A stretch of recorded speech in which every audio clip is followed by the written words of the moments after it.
Hi everyone, this is Vivian. Welcome back to my channel. Today we're going to go over the second page of this worksheet that I created, specifically targeting to improve your hand-eye coordination when it comes to practicing calligraphy. There are several pages to the worksheet. In the previous video, we practiced drawing straight lines, so if you haven't watched that, I strongly encourage you to go to this link and watch it. And as I mentioned in that video, these worksheets are meant for you to practice with pens that you are familiar with, whether it's pencil, pens, or whatever type of pen you have. And the reason is that if you use a pen that you're familiar with, then you will know that the problem is not the pen itself, it's your hand.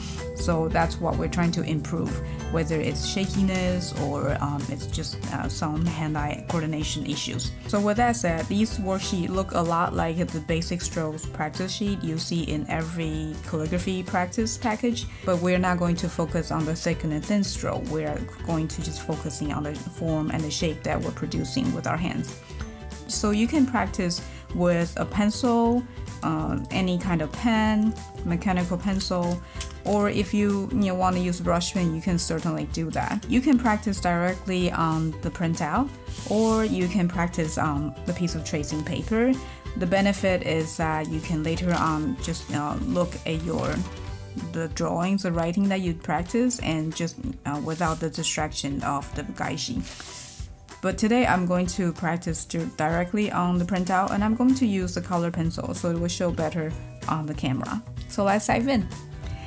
In this exercise, we're going to do the overturn, which is kind of like a doorway shape, I would say.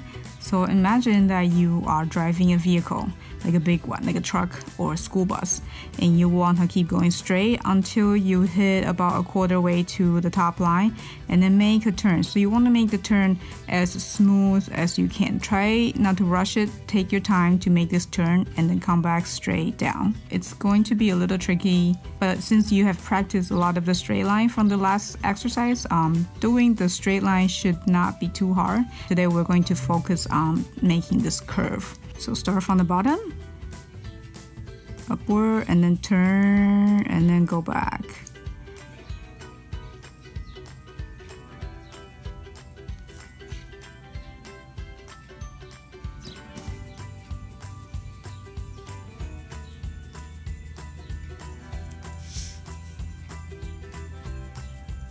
When you first start practicing this shape, you might not get it symmetrical.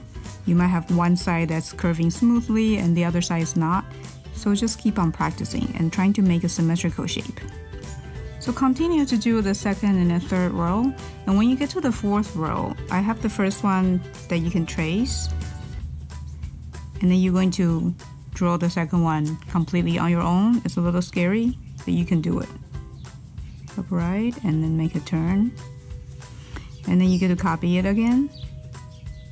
Tracing it again, and then you do a copy.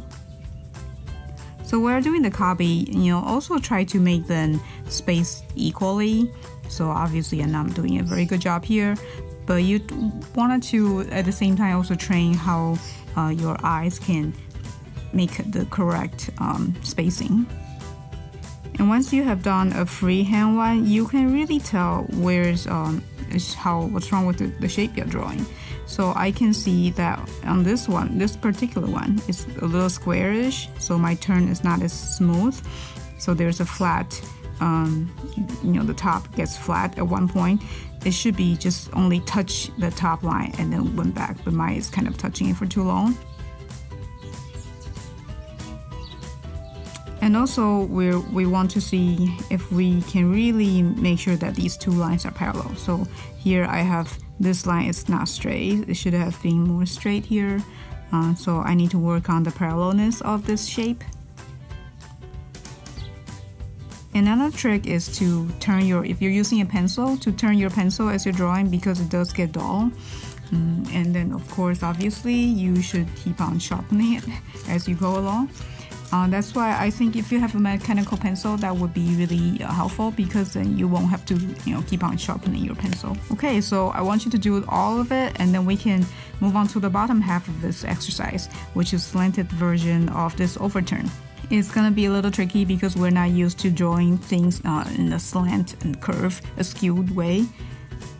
But this is a really good exercise, I promise. If you get these shapes into a pretty good control, you are going to write calligraphy so much better and easier.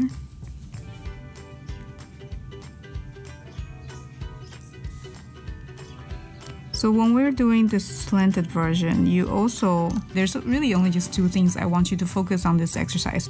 Is the parallelness of the two walls, and then a smooth line that's only touching the top line just at one point and have a really nice smooth curve.